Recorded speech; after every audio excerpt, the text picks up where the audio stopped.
इस बात से तो सब वाकिफ ही हैं कि भगवान विष्णु के अनन्य भक्तों में से एक देवर्षि नारद भी हैं।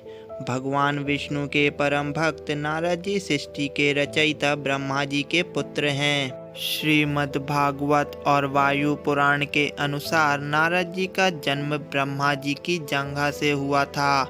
इन्हें वेदों का संदेश वाहक कहा गया है। मान्यता है कि वीणा का आविष्कार नारद जी ने ही किया था। आज हम आपको नारद जी से जुड़ी एक ऐसी कथा के बारे में बताने जा रहे हैं जिसमें बताया गया है कि भगवान विष्णु ने कैसे उनके घमंड का एहसास करवाया।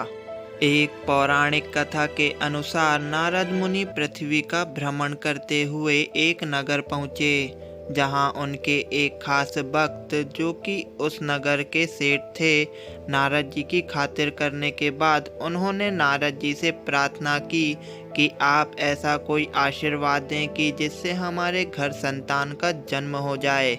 नारद ने कहा कि तुम लोग चिंता ना करो, मैं अभी भगवान हरि से मिलने जा रहा हूँ। उन तक तुम्हारी प्रार्थना पहुँचा दूंगा और वे अवश्य कुछ करेंगे।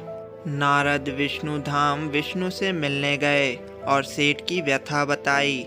भगवान बोले कि उसके भाग्य में संतान सुख नहीं है, इसलिए कुछ नहीं हो सकता। उसके कुछ समय बाद नारद ने एक दिए में तेल ऊपर तक भरा और अपनी हथेली पर सजाया और पूरे विश्व की यात्रा की। अपनी निर्विघ्न यात्रा का समापन उन्होंने विष्णु धाम आकर ही संपन्न किया।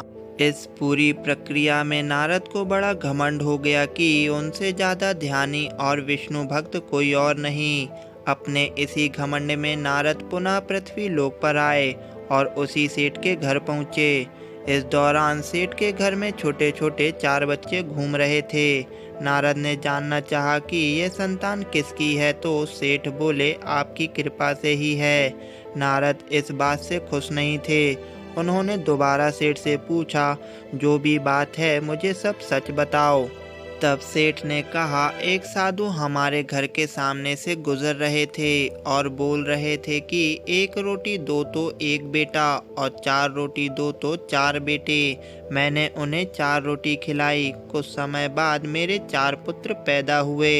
यह सुनते ही नारद आग बबूला हुए और विष्णु की खबर लेने विष्णु धाम पहुँचे। नारद को देखते ही भगवान अत्यधिक पीड़ा से करा रहे थे। उन्होंने नारद को बोला, मेरे पेट में भयंकर रोग हो गया है और मुझे जो व्यक्ति अपने हृदय से लहू निकाल कर देगा उसी से मुझे आराम होगा।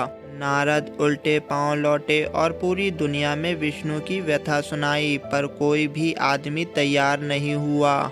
जब नारद ने यही बात एक साधु को सुनाई तो वो बहुत खुश हुआ। उसने छुरा निकाला और एकदम अपने सीने में भौंकने लगा और बोला, मेरे प्रभु की पीड़ा यदि मेरे लहू से ठीक होती है तो मैं अभी तुम्हें दिल निकाल कर देता हूँ। जैसे ही साधु ने दिल निकालने के लिए चाकू अपने सीने में घोंपना चाहा, तभी विष्णु वहाँ प्रकट हुए और बोले, जो व्यक्ति मेरे लिए अपनी जान दे सकता है वह किसी व्यक्ति को 4 पुत्र भी दे सकता है।